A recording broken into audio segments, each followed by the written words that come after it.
Good morning students. हमने जो है अब तक 2 चैप्टर्स कर लिए हैं, preference shares, redemption of preference shares, और दूसरा that is your accounting for share capital. ठीक है, होप कि मुझे आपको ये सारा कुछ आ गया है, बिकॉज मुझे कोई फ़ोन नहीं आया कि भाई ये ऐसे कैसे होता है, तो इसलिए मैं आशा करती हूँ कि आपको ये चैप्टर्स जो है समझ में आ गए हैं। नेक्स्ट जो हमारा यूनिट है वो है valuation of goodwill and valuation of shares. तो उसमें पहले हम करेंगे वैल्यूएशन ऑफ गुडविल। गुडविल ख्याति का मूल्यांकन, ये आप लोगों ने पहले भी पढ़ा हुआ है क्या होता है। एक बिजनेस जो है वो जब कुछ समय तक काम कर लेता है तो एक अच्छी रेपुटेशन जो है वो अर्न करता है। अगर उसकी रेपुटेशन अच्छी है तो जो उसकी रेपुटेशन है वो अपने कस्टमर्स को एक मैग्नेट की तरह क्या करती है, अट्रैक्ट करती है। जो हमारा संतुष्ट सेटिस्फाइड कस्टमर है, it will come again and will become the permanent customer of that very business. That's why firm will be able to earn more profit in the future. Goodwill means good name or reputation or wide business connection earned by a businessman through his hard work and honesty. Goodwill से हमारा अभिप्राय उसका एक अच्छा नाम है, उसके अच्छे बिजनेस कनेक्शंस हैं या उसकी रेपुटेशन है जो एक बिजनेसमैन ने अपनी हार्ड अर्न जो अपना वर्क है उससे और या अपनी ऑनेस्टी से क्या किए हैं, अर्न किए हैं. ये बिजनेस को और ज़्यादा प्रॉफिट अर्न करने में मदद करता है. That's why goodwill is the value of the reputation of firm in respect of profits expected in future over and above the normal profits earned by the other business or earned by the other firm in the same business. Goodwill से हमारा अभिप्राय एक business की value है जो उसको उनके लाभों के रूप में उसको प्राप्त होती है, और वह लाभ जो है वो सुपर प्रॉफिट्स होते हैं जो उसको क्या होते हैं, प्राप्त होते हैं, या ये हमारे जो सामान्य लाभ हैं उनसे जो अधिक लाभ उसको जो प्राप्त होते हैं, जो वो अधिक जितना भी अधिक वो प्राप्त कर रहा है वो उसकी क्या कहलाई जाती है, ख्याति कहलाई जाती है, गुडविल कहलाई जाती है. गुडविल कमर्शियल वर्ड है. It is very easy to describe but very difficult to define it. Goodwill is nothing. Goodwill क्या है? Goodwill is nothing more than the probability that the old customers will resort to the old place. ख्याति कुछ भी नहीं है. ख्याति सिर्फ एक संभावना है. जब एक हमारा पुराना कस्टमर जो है वो अपने पुराने बिजनेस में क्या करता है, वापस मिलता है, यानी कि बार बार उसी बिजनेस से क्या करता है, खरीद करता है, तो वो उसकी क्या है, गुडविल है. और गुडविल से हमारा अभिप्राय वो बेनिफिट्स हैं जो एक बिजनेस को अपने कनेक्शंस या रेपुटेशंस के कारण अर्न होते हैं, वो क्या कहलाई जाती है, गुडविल कहलाई जाती है. या हम ये भी कह सकते हैं कि गुडविल एक बिजनेस की एक्स्ट्रा अर्निंग कैपेसिटी है. जो इसकी वैल्यू है उस वैल्यू जो वो है उसकी बढ़ने या उसके कम होने से उसके प्रॉफिट कम या ज़्यादा होते हैं. If the profit increases the value of goodwill increases. If the profit decreases the value of decreases. In case of increasing losses the value of goodwill will be zero. अगर हमारी लॉसेस बढ़ रहे हैं तो गुडविल क्या हो जाएगी, zero हो जाएगी. जो गुडविल की वैल्यू है वो कभी भी नेगेटिव फिगर में नहीं होती है, ऋणात्मक नहीं होती है. गुडविल की क्या फीचर है? सबसे पहले है क्या है, it is an intangible asset. हमने 2 प्रकार की आप लोगों ने पढ़ी होंगी एसेट्स. एक फिक्टिशियस एसेट्स होते हैं, इंटेंजिबल. तो जो ये हमारी एसेट है ये कैसी एसेट है, इंटेंजिबल, अदृश्य. सिर्फ ये मतलब ये है कि हम इसको देख नहीं सकते हैं बट फील कर सकते हैं. इसको राइट ओवर भी नहीं किया जाता. जैसे हम फिक्टिशियस एसेट्स को क्या करते हैं, हमने प्रॉफिट्स में से लेस करते जाते हैं, लेकिन ये कौन सी एसेट है, इंटेंजिबल एसेट्स है. सेकेंड फीचर है it is liable to constant fluctuation. इसमें नियमित तौर पर क्या होती है, फ्लक्चुएशंस होती रहती हैं. जब एक फर्म में सुपर प्रॉफिट अर्न करती है तो गुडविल की वैल्यू इंक्रीज करती है, और जब इसकी वैल्यू सुपर प्रॉफिट कम होते हैं तो इसकी वैल्यू क्या होती है, डिक्रीज करती है. इसका मतलब है गुडविल की वैल्यू फ्लक्चुएट होती है, डेप्रिशिएट नहीं होती है. तीसरी है it is valuable only when entire business is sold. एक जो बाकी एसेट्स हैं उनको हम क्या कर सकते हैं, वैल्यू कर सकते हैं, लेकिन गुडविल की वैल्यू तभी हमें पता चलती है जब हम क्या करेंगे, गुडविल अपने बिजनेस को क्या करेंगे, बेचेंगे। लेकिन हमने पार्टनरशिप में पढ़ा है कि on the time, at the time of admission और at the time of retirement हम इसकी वैल्यूएशन कर सकते हैं। एग्जैक्ट मेजरमेंट जो है इसका पॉसिबल नहीं है, क्योंकि इसकी वैल्यू क्या है, बहुत सारे कारणों से ऊपर और नीचे होती रहती है, फ्लक्चुएट होती रहती है। उसके बाद है it can be purchased and non purchased. Purchase goodwill हमें तब अराइज होती है जब एक बिजनेस दूसरे बिजनेस को क्या करता है, खरीदता है। उस अवस्था में जितनी परचेज प्राइसेस जो है उसकी नेट एसेट से ज्यादा होती हैं, तो वो उसकी क्या वैल्यू, किसकी वैल्यू होती है, गुडविल की वैल्यू होती है। लेकिन नॉन परचेज गुडविल उस समय अराइज होती है जब विभिन्न कारणों के कारण उत्पन्न होती है, जैसे फेवरेबल लोकेशन है, उसका एफिशिएंट मैनेजमेंट है, गुड क्वालिटी ऑफ प्रोडक्ट है, फेवरेबल जो कस्टमर उनके रिलेशंस हैं, तो इसके कारण भी गुडविल क्या होती है, अराइज होती है। तो ये इसकी क्या है, प्रकृति है। इसके द्वारा हम ये अनुमान लगा सकते हैं कि ये जो एक्टिविटी है ये हमारे पास क्या कहलाई जाएगी, गुडविल कहलाई जाएगी। उसके बाद what are the various methods of valuing the value goodwill. बहुत सारे मेथड हैं हमारे पास, जिसमें एवरेज प्रॉफिट मेथड है, आप लोगों ने किए होंगे।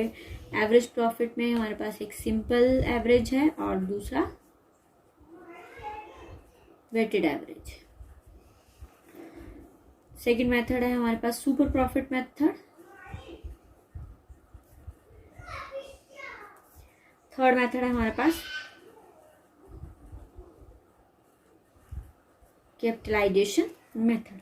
कैपिटलाइजेशन मेथड हमारे पास दो प्रकार का है, कैपिटलाइजेशन ऑफ सुपर प्रॉफिट है, एक हमारे पास कैपिटलाइजेशन ऑफ एवरेज प्रॉफिट है।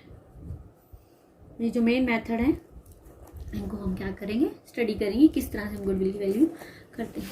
तो पहला जो हमारा मेथड आता है वो है एवरेज प्रॉफिट मेथड आता है, ठीक है।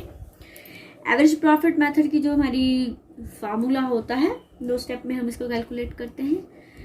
इसमें सबसे पहले हम एवरेज प्रॉफिट निकालते हैं, फिर उसके बाद गुडविल निकालते हैं। एवरेज प्रॉफिट किसके बराबर होते हैं, total profits over number of years.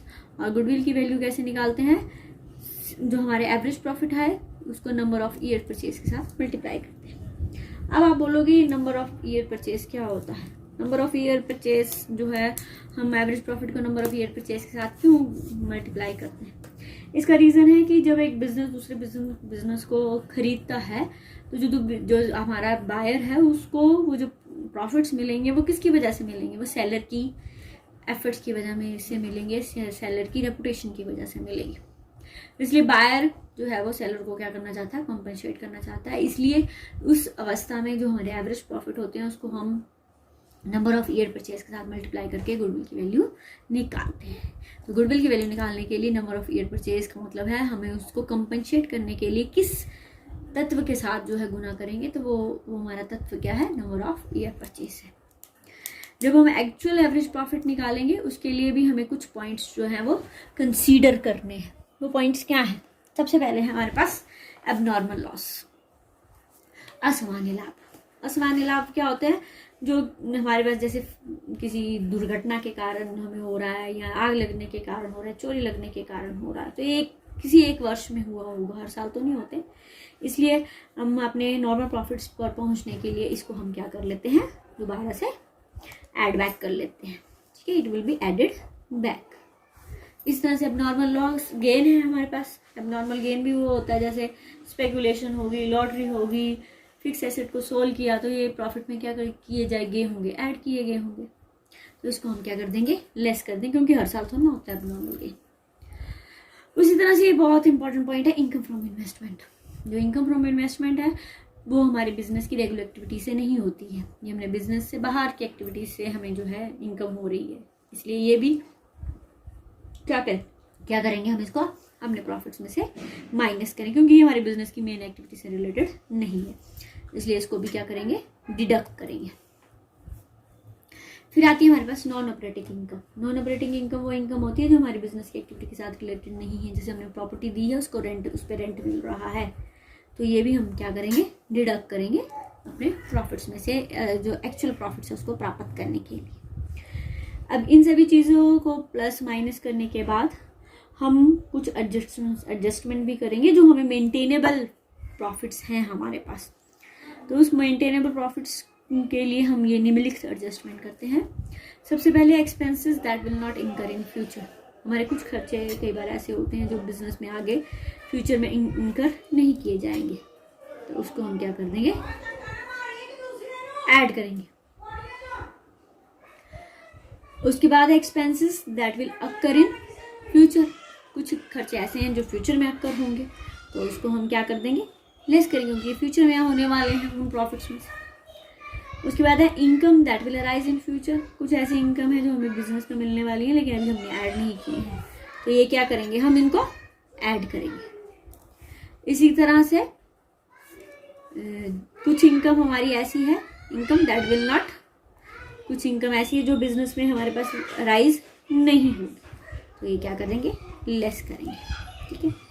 इसी तरह से remuneration to proprietor of business, अगर हमने डिसाइड किया है कि आगे हम भविष्य में इसको रेम्यूनरेशन देंगे, तो ये भी क्या हो जाएगी, डिडक्टेड हो जाएगी, लेस हो जाएगी। इन सारी एडजस्टमेंट करने के बाद जो बैलेंस हमें बचता है उस पर हमें क्या देना पड़ता है, इनकम टैक्स देना पड़ता है। और इस इनकम टैक्स में से पे करने के बाद जो हमारा लेफ्ट ओवर प्रॉफिट्स बचेंगे वो हमारे पास क्या होंगे, एक्चुअल प्रॉफिट होंगे। फिर हम उसका क्या निकालेंगे, एवरेज प्रॉफिट निकालेंगे। तो इसके लिए हमारे पास एक सम दिया हुआ है जिसमें हम एवरेज प्रॉफिट के माध्यम से इसको निकालेंगे।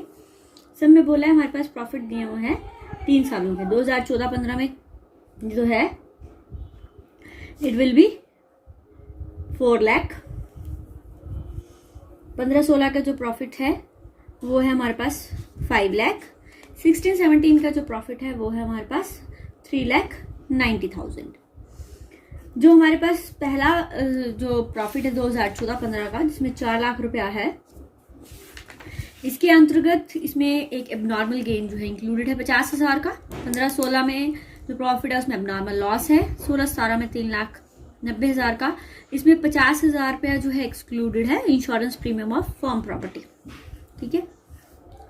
1 अप्रैल 2016 को एक मोटर बाइक भी खरीदी है डोमेस्टिक पर्पस के लिए और उसको डेबिट किया है ट्रैवलिंग एक्सपेंसेस में। आपने वैल्यू ऑफ गुडविल जो है कैलकुलेट करनी है 2 साल के परचेज के अनुसार। ठीक है।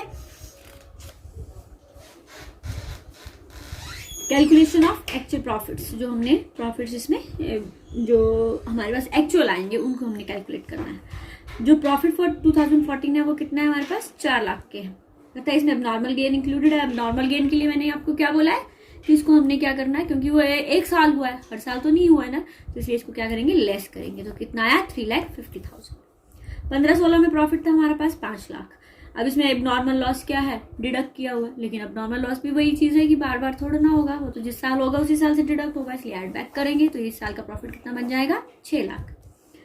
16-17 में 3,90,000 है। इसके लिए हमारे पास एक तो ट्रैवलिंग एक्सपेंसेस है वो क्या हुए हैं, रॉन्गली डेबिटेड हुए हैं। मतलब वो हमारी वो थे जो हमने वाटर बाइक के लिए खर्चे थे, लेकिन हमने उसको किसको डेबिट कर दिया, इंश्योरेंस प्रीमियम। तो इसलिए ये क्या करेंगे, लेस करेंगे।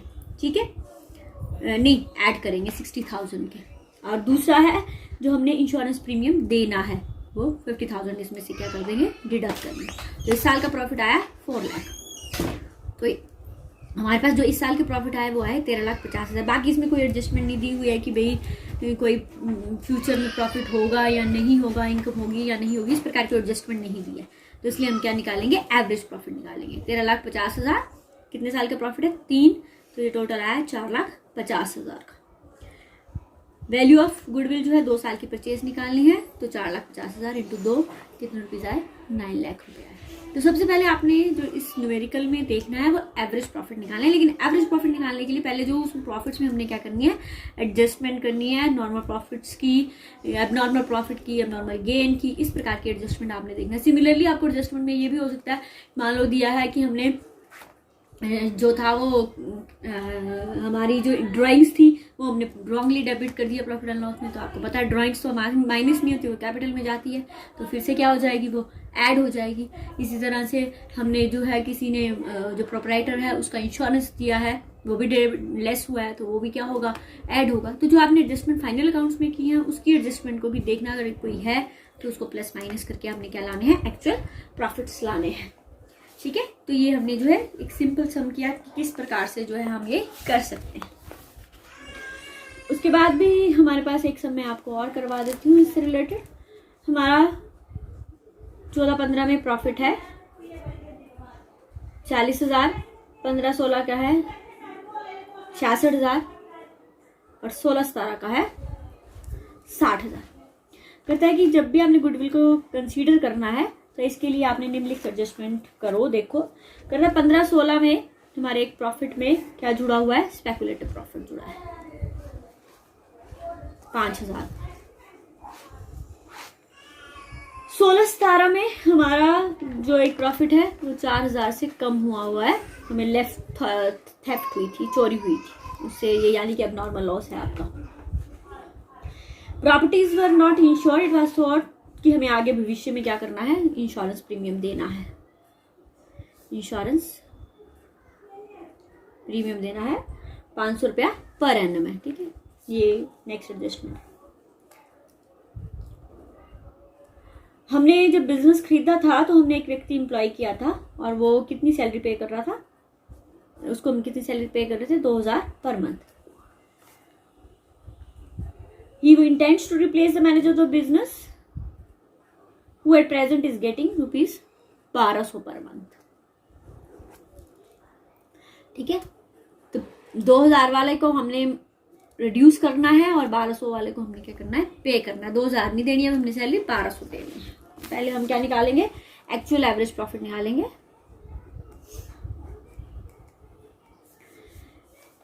14-15 में हमारे पास 40,000 है, इसकी कोई एडजस्टमेंट नहीं है। ठीक है, 15-16 में 66,000 है, इसमें हमारे पास क्या बोलता है, एक स्पेकुलेटिव प्रॉफिट है, तो इसको हम लेस करेंगे, लेस स्पेकुलेटिव। स्पेकुलेटिव क्या होता है, सट्टा लगाना। ठीक है, जो हमें लॉटरी पे लगाने पे मिलता है इस तरह से, तो इसको माइनस करेंगे। 15-16 की कोई एडजस्टमेंट नहीं है और 61,000।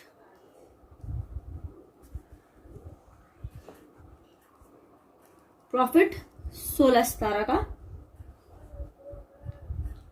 60,000 है, इसमें आपका 4,000 का एबनॉर्मल लॉस है।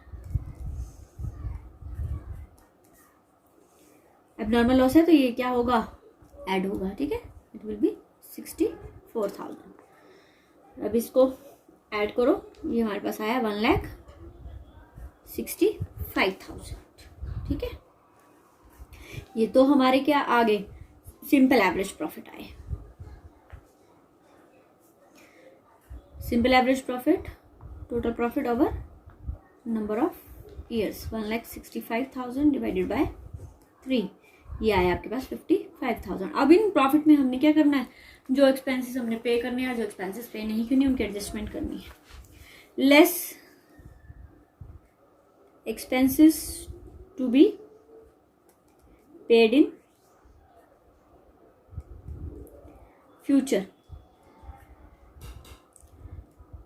एक तो हमारा क्या है, इंश्योरेंस प्रीमियम है 500 पर मंथ का। ठीक है, दूसरा है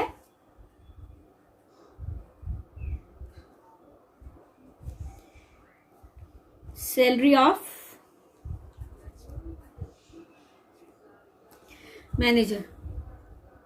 यहाँ पर जो है थोड़ा सा मेरे से ये हमारे पास बोला है कि व्यक्ति को रखना है जिसने 2,000 सैलरी लेनी है, लेकिन इससे पहले एक व्यक्ति था जिसको 1,200 रुपया पर मंथ सैलरी देते थे। तो इसका मतलब है 1,200 वाले को रिप्लेस करना है और 2,000 वाले को हमने क्या करना है, अपॉइंट करना है। तो 2,000 इंटू 12, 24,000।